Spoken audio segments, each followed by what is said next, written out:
মনে হচ্ছে এই দল ইস্ট বেঙ্গল মোহনবাগানকে বেগ দেবে? 100%।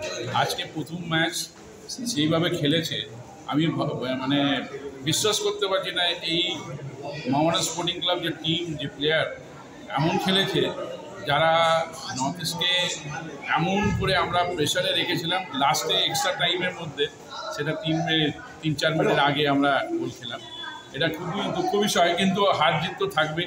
আমরা আশা করি খুবই ভালো হবে। একটা প্রশ্ন থাকবে, যে গোলটা মোহামেডান কনসিড করলো সেটা 9 নম্বর নর্থ ইস্টের 9 নম্বর জুনের মোড় হাত থেকে মাঝমাঠে একটু উপর থেকে বলটা হাতে লাগে এবং রেফারি সেটা ওভারলুক করে যায়। তো রেফারির কি আরও অনেকটা নিয়ে আমরা বসে নিয়ে এটা আলোচনা করা দরকার আছে, কিন্তু এটা জিনিসটা এটা ঠিক নয়। রেফারিং দিয়ে খুশি আপনি? খুব বেশি নয়, ঠিক আছে। আর লাস্ট প্রশ্ন, নতুন কি কিছু ফুটবলার আমরা দেখবো আইএসএল এখনো আসন্ন মরশুম পড়ে আছে, যেরকম আর কি গোলটা খেলো ডিফেন্স লাইনে হোক ভালো বা মাঝমাঠে, নতুন প্লেয়ার কি কিছু চমক থাকবে? 100% থাকবে। আমি মনে করি মোহামেডান স্পোর্টিং ক্লাব যেভাবে প্রথম ম্যাচের মধ্যে যেইভাবে খেলেছে, এগিয়েছে, আমার মনে হয় খুব ভালো ফল করবে। Thank you. ফার্স্ট ম্যাচ আছে, ফার্স্ট ম্যাচ অলওয়েজ টাফ থাকে।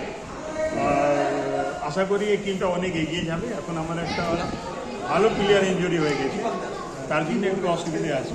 মোটামুটি একটা ভালো সেটিং হতে গেলে একটু সময় লাগবে। এখন মাত্র তো 10-15 দিন তো আমাদের করা হয়েছে। তো আশা করি 10-15 দিনের মধ্যে আমরা আবার সেট হয়ে যাবো, অসুবিধা হবে।